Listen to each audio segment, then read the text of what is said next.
Hello rock stars. तो बहुत सारे बच्चों को जब मैं अपने YouTube के थ्रू गया तो बहुत सारे बच्चों के कमेंट्स थे। कमेंट्स कुछ अच्छे भी रहे होंगे, कुछ बुरे भी रहे होंगे।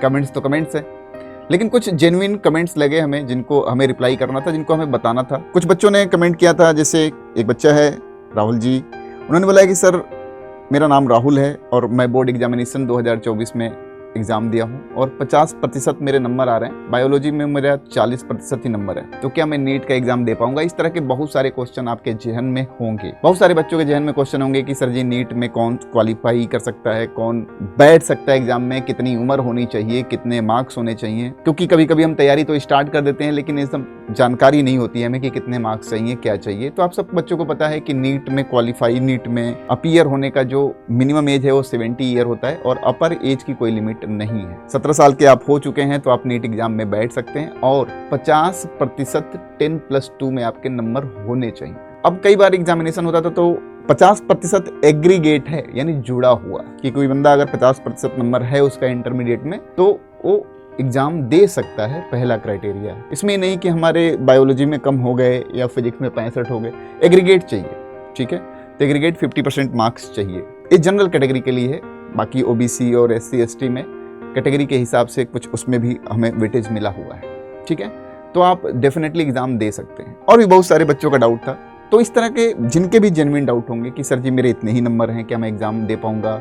सर जी मेरी एज इतनी है, क्योंकि तैयारी करने जा रहे हैं तो डेफिनेट सी बात है कि साल भर लगेगा और साल भर मेहनत करेंगे। पता चला कि मेहनत कर लिया, उसके बाद ऐसा हुआ कि आप फॉर्म ही नहीं डाल पा रहे हो, तो कहीं ना कहीं वो थोड़ा सा बैक हो जाता है। ठीक है, और भी बहुत सारे बच्चों के डाउट हैं, मैं बच्चों के डाउट के हिसाब से उनको जवाब कर रहा हूँ।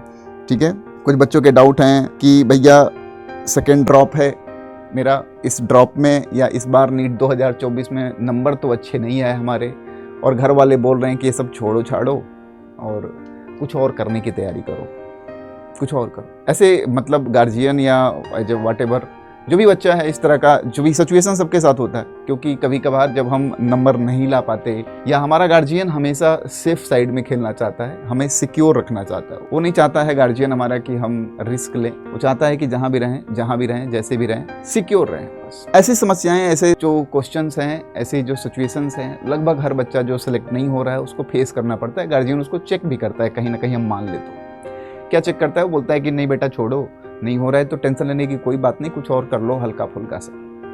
लेकिन अगर आपने दृढ़ प्रतिज्ञा किया है कि आपको डॉक्टर बनना है, तो आपको उस गार्जियन को विश्वास दिलाना होगा कि नहीं पापा, नहीं मम्मी, हमें एक मौका और दो, मैं जान लगा दूंगा, मैं जान झोंक दूंगी, लेकिन सिलेक्शन लेके रहेंगे। क्यों? क्योंकि बात यहाँ ऐसा नहीं है कि हमने एक सपना बनाया है और नंबर नहीं आया तो फिर मैं छोड़ के कुछ और करने लगूँ।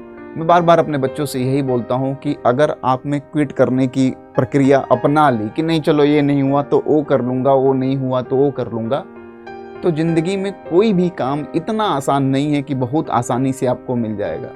तो अगर ऐसे ही छोड़ने की टेंडेंसी आप पाल लेंगे तो बहुत सारी चीज़ें, चलो सोचो कि चलो मेडिकल की पढ़ाई छोड़ के BSc कर लें, वहाँ टफनेस महसूस होगा तो कहोगे चलो छोड़ो BA कर लेते हैं, BA में महसूस होगा कठिनाई तो कहोगे चलो भैया पढ़ाई छोड़ देते हैं, पढ़ाई छोड़ दोगे तो पता लगे शादी में कठिनाई हो रही तो कहोगे ज़िंदगी छोड़ देते हैं। इसलिए छोड़ने की टेंडेंसी नहीं अपनानी है आपको। आप मेहनत कर सकते हैं, आप अचीव कर सकते हैं। ठीक है, इस बार नंबर कम आए तो हो सकता है कि चलो मेहनत बढ़ानी पड़ेगी, सिंपल सी बात यही है। सबसे बेहतरीन चीज़ यही है कि अगर इस बार किसी का नंबर कम आ रहा है, इस बार किसी के मार्क्स कम आ रहे हैं, तो डेफिनेट सी बात है उसको मेहनत ज़्यादा करना होगा और उसके अलावा कोई और उसका समाधान नहीं है।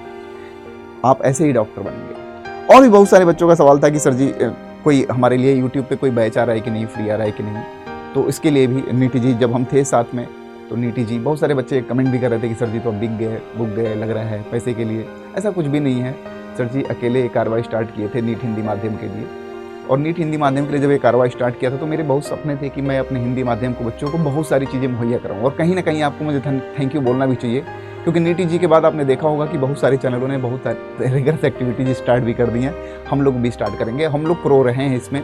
तो एक अच्छी सी टीम बनाए हम आपके लिए, टीम दिखाएंगे भी आपको, टीम से मिलेंगे भी हम आपसे। हमारे भी एक सपना था कि हम हिंदी माध्यम को बेहतर से बेहतर एजुकेटर्स प्रोवाइड कर सकें। चलिए, हम फाइनेंशियली स्ट्रांग नहीं थे, हम जुड़ गए और जुड़ने के बाद हमने एक ही काम किया है। और बच्चे जो सवाल पूछ रहे हैं कि सर जी क्यों डिले हो रहा है, क्यों नहीं आ रहा है बैच, बस इसीलिए कि आपको इस बार जो मैं मुहैया कराऊंगा वो बेस्ट मुहैया कराऊंगा। ताकि आपकी कोई कंप्लेन न रही। 1 साल तक मैंने कंप्लेंट्स झेले हैं, 1 साल तक मैंने समस्याएं झेली हैं। केवल इवन ऐसा ही नहीं कि टीचर से, बाहर के लोग भी बहुत परेशान किए थे, इधर उधर टीचर्स भी, अंदर के भी बाहर के भी। जो बच्चे मुझसे डे 1 से जुड़े हुए हैं वो जानते हैं इस बात को। इन सारी समस्याओं का समाधान लेके पीयूष तिवारी एक साथ एक बेहतरीन टीम लेके आ रहा है आपके लिए, जिसमें हम यूट्यूब पे क्लासेस करेंगे अपने प्यारे प्यारे बच्चों के लिए। तो टारगेट बनाए रखिए, नीट 2025 का कमर कस लीजिए। अब अड्डा नीट आपके लिए लेके आ रहा है बेहतरीन फैकल्टीज़ की टीम। और जो सपने हम आपका पूरा नहीं कर पा रहे थे एज ए नीट जी, उन सारी चीज़ों को ऐड कर देंगे, उन सारी चीज़ों को जोड़ के आपके घर तक आपकी सुविधाओं का पूरा ख्याल रखते हुए नीट 2025 में आपका सिलेक्शन इंश्योर करने के लिए हम लेके आएंगे अपनी बेहतरीन सी फैकल्टी टीम। तब तक के लिए आप हमसे जुड़े रहें, मुस्कुराते रहें, खिलखिलाते रहें। Bye bye, tata, take care.